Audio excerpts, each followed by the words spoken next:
ଲୋପାମୁଦ୍ରା ମହାନ୍ତିଙ୍କ ଦ୍ୱାରା ତାଙ୍କ ବାପା ତଥା ପ୍ରସିଦ୍ଧ ଲେଖକ ସୁରେନ୍ଦ୍ର ମହାନ୍ତିଙ୍କ ଉପରେ ଲିଖିତ ଲୋକାପୁଅ ସୂରିଆ ତୃତୀୟ ଅଧ୍ୟାୟ ପିତୃପକ୍ଷ। 14-15 ବର୍ଷ ହେବା ଯାଏ ଘରର ପରମ୍ପରା ବିଧିବିଧାନ ଏତେ ବେଶୀ ଜଣା ନଥିଲା। ବରଦାରୁ ଫେରିବା ପରେ ଘରେ ରହିଲି। ସବୁଦିନ ରାତିରେ ଖାଇବା ବେଳେ ବିଭିନ୍ନ ପିଠାପଣା ଖାଇବାକୁ ପଡ଼େ। ମନ ନଥିଲେ ବି ବାପା କୁହନ୍ତି ନ ଖାଇଲେ ସ୍ୱାଦ ଜାଣିବ କେମିତି। ସେଦିନ ହୋଇଥିବା ପିଠା ସହ ସେହିଦିନର ପାଳିତ ହୋଇଥିବା ଓଷାବ୍ରତ କଥା ବି ସେ ଜଣାନ୍ତି। ତାଙ୍କ ସହ କ୍ଷୀର ଦାଦା ବା ମୋ ଦାଦା, ମୋ ଜେଜେମା, ବେବି ବୋଉ ବେଶ ପାଳି ଧରନ୍ତି। ବେଳେବେଳେ ବାପା ସ୍ମୃତିରେ ଭାସିଯାଇ ତାଙ୍କ ପିଲାଦିନର ପିଠା ଖାଇବା କଥା କୁହନ୍ତି। ବାପା ଆମ ଘରର ଚିଫ୍ ଗେଷ୍ଟ ଥିଲେ। ସେ ପ୍ରାୟ ଘରେ ନଥାନ୍ତି, କିନ୍ତୁ ମୁଁ ଦେଖିଛି ପିତୃପକ୍ଷରେ ସେ ନିଶ୍ଚୟ ଘରେ ରହିବେ ଏବଂ ବାପା ଓ ବୋଉ ଦୁଇ ଜଣ ତାଙ୍କ ପିତୃପୁରୁଷଙ୍କୁ ଶ୍ରାଦ୍ଧ ଦେବେ। ସେଦିନଟା ଆମ ଘର ମହକି ଉଠେ। କର୍ପୂର ଓ ଝୁଣାର ସୁଗନ୍ଧ ଏକ ସାତ୍ତ୍ୱିକ ପରିବେଶ ସୃଷ୍ଟି କରେ। ବେବି ବୋଉ ନିଷ୍ଠାର ସହ ରୋଷେଇ ଘରେ ବଡ଼ବଡ଼ୁଆଙ୍କ ପାଇଁ ବିଧି ମୁତାବକ ଖେଚେଡ଼ି, ଡାଲମା, ଶାଗ, ଭଜାଭଜି, କ୍ଷୀରି, କାକରା ଓ ଚକୁଳି କରେ। ନନାମାନଙ୍କୁ ଆଗ ଦିନରୁ ନିମନ୍ତ୍ରଣ କରାଯାଇ ସେମାନଙ୍କୁ ଭୋଜନ ସହ ଦାନ ଦକ୍ଷିଣା ଦିଆଯାଏ। ତାପରେ ଆମମାନଙ୍କ ପାଳି। ଗାଁରୁ ଖୁଡ଼ି ଆସିଥାନ୍ତି ପିଲାମାନଙ୍କୁ ସାଙ୍ଗରେ ଧରି। ମୋ ପିଉସୀ ବୁଢ଼ୀ ଦେଇ, ପିଉସା ଓ ତାଙ୍କ ପିଲାମାନେ, ତା ସହିତ ମାମୁଁ ଘର, ମାଉସୀ ଘର ମଧ୍ୟ ଯୋଗ ଦେଇଥାନ୍ତି। ଆମେ ସବୁ ଏକାଠି ହୋଇଯାଉ। ବେଶ ଗପ ଚାଲେ। ଭାଦ୍ରବ ମାସ ଆରମ୍ଭ ହେଲେ ଆମେ ସବୁ ଚଳଚଞ୍ଚଳ ହୋଇ କ୍ୟାଲେଣ୍ଡର ଦେଖୁ। କେଉଁ ଦିନ କେଉଁ ପୂଜା ଅଛି ଏବଂ କେବେ କେଉଁଠି ଏକାଠି ହେବା ଭାବୁ। ଦିନ ଯାଇ ସନ୍ଧ୍ୟା ହୁଏ, କେହି ଜାଣିପାରନ୍ତି ନାହିଁ। ସମସ୍ତେ ଗଲା ପରେ ମୋତେ ଲାଗେ ବାପା ଟିକେ ଉଦାସ ହୋଇଯାଆନ୍ତି। ଆଜି ମୋର ଯେତିକି ମନେ ପଡ଼ୁଛି, ବାପାଙ୍କ ମନରେ ତାଙ୍କ ବାପାଙ୍କ ପ୍ରତି ଭକ୍ତି ଓ ସମ୍ମାନ ଥିଲେ ମଧ୍ୟ ସେ ତାଙ୍କ ଚିନ୍ତାଧାରା ସହ ଏକମତ ହୋଇପାରୁନଥିଲେ।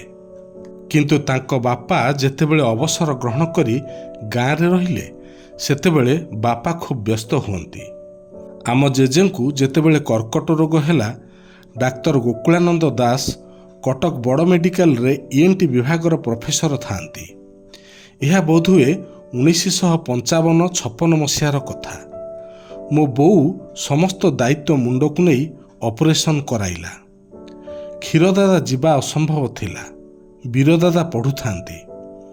ବାପା ଦିଲ୍ଲୀରେ ଥାଆନ୍ତି। ତେଣୁ ସବୁତକ ଦାୟିତ୍ୱ ବୋଉ ଉପରେ। ଅପରେସନ୍ ସଫଳ ହେଲା। ତେବେ ତଣ୍ଟିରେ କଣା ହୋଇ ଏକ ଟ୍ୟୁବ୍ ଲାଗିଥାଏ। ଆମକୁ ସବୁ ବଡ଼ ଆଶ୍ଚର୍ଯ୍ୟ ଲାଗୁଥାଏ। ନର୍ସ ପରି ବୋଉ ତାଙ୍କର ଖାଇବା ପିଇବା ଠାରୁ ଔଷଧ ଦେବା ଯାଏ ସବୁ କାମ କରୁଥାଏ। ତେବେ ରୋଷେଇର ବାସ୍ନା ତାଙ୍କ ନାକରେ ବାଜିଲେ କାଶ, ଛିଙ୍କ ହେବା କାରଣରୁ ସେ ଯନ୍ତ୍ରଣା ଅନୁଭବ କରୁଥିଲେ। ସମୟ ଥାଏ ଦଶହରାର। କିନ୍ତୁ ସେ ବର୍ଷ ଦଶହରାରେ ଆମ ଘରେ କିଛି ପାଳନ ହେଲା ନାହିଁ। ରୋଷେଇ ବାସ୍ନାରେ ଜେଜେ ଅସ୍ୱସ୍ତି ଅନୁଭବ କରି କଷ୍ଟ ପାଉଥିବାରୁ ବାପା କିଛି ଦିନ ଘରେ ରୋଷେଇ ବନ୍ଦ କରାଇ ଦେଇଥିଲେ। ଡାକ୍ତର ଗୋକୁଳାନନ୍ଦ ଦାସ ଘରକୁ ଆସି ଅସୁସ୍ଥ ଜେଜେଙ୍କ ସ୍ୱାସ୍ଥ୍ୟାବସ୍ଥା ଦେଖୁଥିଲେ। ତେବେ ତାଙ୍କ ବଞ୍ଚିବା ଆଶା ଭଗବାନଙ୍କ ଉପରେ ଛାଡ଼ି ଦିଆଯାଇଥିଲା। ବାପା ବେଳେବେଳେ ବିରକ୍ତ ହୋଇ କହୁଥିଲେ, ମୁଁ ଜାଣିଛି ବିଧବା ବ୍ରାହ୍ମଣୀର ଅଭିଶାପ ସେ ଡିହରୁ ଯାଇନି। ଯେତେ କହିଲି ଅବସର ପରେ କଟକରେ ରୁହ, ନ ଶୁଣି ଗାଁକୁ ଚାଲିଗଲେ। କୁମାର ପୂର୍ଣ୍ଣିମା ଆଗ ଦିନ ଆମେ ଭଡ଼ା ରହୁଥିବା ରାମଗଡ଼ ଘରେ ସେ ଶେଷ ନିଶ୍ୱାସ ତ୍ୟାଗ କଲେ। ପଞ୍ଚଭୂତର ଶରୀର ପଞ୍ଚଭୂତରେ ଲୀନ ହେଲା। ବିଧି ମୁତାବକ ଶ୍ରାଦ୍ଧ କାମ କଟକରେ ହେବା ସହ ଗାଁରେ ମଧ୍ୟ ହେଲା। ସବୁଦିନ କିନ୍ତୁ ହାଣ୍ଡି ନେଇ ଗଲାବେଳେ ବାପାଙ୍କ ଆଖିର ଲୁହରୁ ମନର କୋହଟା ମଧ୍ୟ ବେଶ ପଢ଼ି ହୋଇଯାଏ। ବାପାଙ୍କ ସହ ଭଲରେ ମିଶି ନଥିବା, ତାଙ୍କୁ ଅନୁଭବ କରିନଥିବା ବ୍ୟକ୍ତି ଯେଉଁମାନେ ଏବେ ଭେଟ ହୁଅନ୍ତି, କୁହନ୍ତି ସୁରେନ୍ଦ୍ର ବାବୁଙ୍କ ଲେଖାରେ ଭାବପ୍ରବଣତା କେମିତି ଥାଏ। ତାଙ୍କୁ ଦେଖିଲେ କିନ୍ତୁ ସେ ବେଶ କଠୋର ଲୋକଟିଏ ଲାଗନ୍ତି। ମୁଁ ହସିଦିଏ, କୁହେ ବାହାରଟା ସିନା କଠୋର, ତେବେ ମୋ ବାପାର ମନଟା ଆମ ବିକଳକର ରସଗୋଲା ପରି ବେଶ ନରମ ଆଉ ମଧୁର। 80 ମସିହା ପରଠାରୁ ବାପାଙ୍କ ଦେହ ଖରାପ ହେବା ଆରମ୍ଭ ହେଲା। ପରିବାରରେ ମଧ୍ୟ ଅନେକ ପରିବର୍ତ୍ତନ ହେଲାଣି। ଏହାରି ମଧ୍ୟରେ ବୀରଦାଦାଙ୍କର ଅକସ୍ମାତ୍ ମୃତ୍ୟୁ ପରେ ଖୁଡ଼ି ପିଲାଙ୍କୁ ଧରି ଗାଁରେ ରହୁଛନ୍ତି। ମୁଁ ବାହା ହୋଇ ରାଉରକେଲାରେ ରହୁଥାଏ। ଟୁଟୁର ବିବାହ ସରିଲାଣି। ବୀରଦାଦାଙ୍କ ପୁଅ ଆମ ସହ କଟକ ଘରେ ରହୁଥାଏ। କିଟୁ ଏବେ ମଧ୍ୟ ତୁଳସୀପୁର ପୋଲିସ ହାଇସ୍କୁଲରେ ପଢ଼ୁଥାଏ। ଆମ ଘରେ ଆଗ ପରି ଆଉ ପୂଜା ପର୍ବ ବି ପାଳନ କରାଯାଉନଥିଲା। ବେଳେବେଳେ ପିଲାଙ୍କ ସହ ମୁଁ ଛୁଟିରେ କଟକ ଆସିଲେ ବାପା ଆମ ସଂସ୍କୃତି ଓ ପରମ୍ପରା ବିଷୟରେ ଅନେକ କଥା କୁହନ୍ତି। ମୋତେ ଲାଗେ ତାଙ୍କର ବହୁତ କିଛି କହିବାର ଅଛି, କିନ୍ତୁ କହିପାରୁନାହାନ୍ତି। ମନ ଭିତରେ ସବୁ ଚାପି ରଖୁଛନ୍ତି। ସେତେବେଳକୁ ବାପାଙ୍କ ଚାଲିବା ଶକ୍ତି କମ୍ ହୋଇ ଆସିଲାଣି। ସାହିତ୍ୟରେ ସେ ବେଶୀ ସମୟ ଦେଉଥିବା ବେଳେ ରାଜନୀତିରେ ଥାଇ ମଧ୍ୟ ସେ ସେଥିପ୍ରତି ଏତେ ଲାଳାୟିତ ନଥିଲେ। ଥରେ ମୁଁ ରାଉରକେଲାରୁ କଟକ ଘରକୁ ଆସିଥାଏ। ଶିବାନୀର ବାରଣ୍ଡାରେ ବସିଥିବା ବେଳେ ବାପା ବିଡ଼ି ଖଣ୍ଡେ ଧରି ଅନର୍ଗଳ କହୁଥିଲେ ଅଭିଶାପ ଓ ଆଶୀର୍ବାଦର କଥା। ଅଭିଶାପ ଫଳବତୀ ହୋଇପାରେନି ଯଦି ପିତାମାତା ତୁମ ଉପରେ ଶୁଭ ଦୃଷ୍ଟି ରଖିଥାନ୍ତି। ଆମେ ଭଗବାନଙ୍କୁ ଦେଖିନାହୁଁ, କିନ୍ତୁ ଆମକୁ ଏ ପୃଥିବୀକୁ ଆଣିଥିବା ବାପା ମା ହେଉଛନ୍ତି ଜୀବନ୍ତ ଈଶ୍ୱର। ପ୍ରଥମତଃ ଆମ ପରିବାର ବିଧବା ବ୍ରାହ୍ମଣୀର ଅଭିଶାପଗ୍ରସ୍ତ।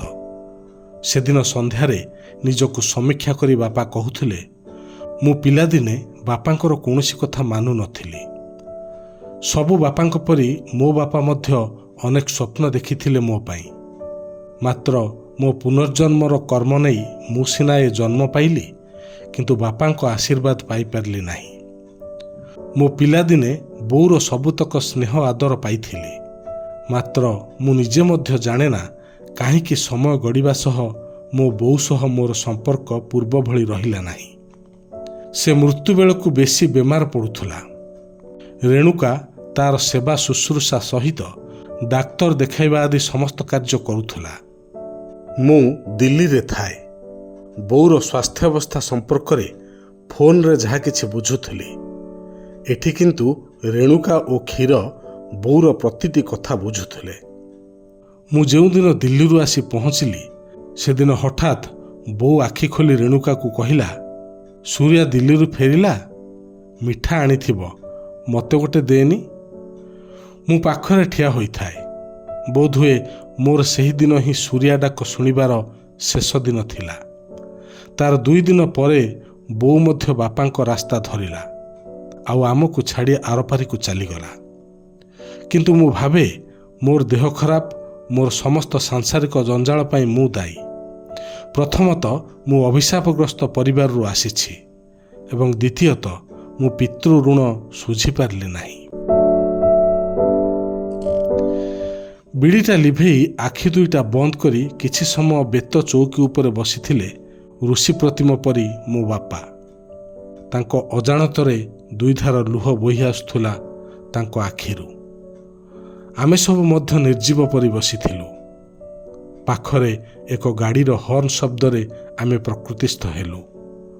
କୋହଭରା କଣ୍ଠରେ ବାପା କହୁଥିଲେ, ଜୀବନରେ ଟଙ୍କା ପଇସା, ଘର, ଗାଡ଼ି, ପ୍ରତିପତ୍ତିର କିଛି ମୂଲ୍ୟ ନାହିଁ।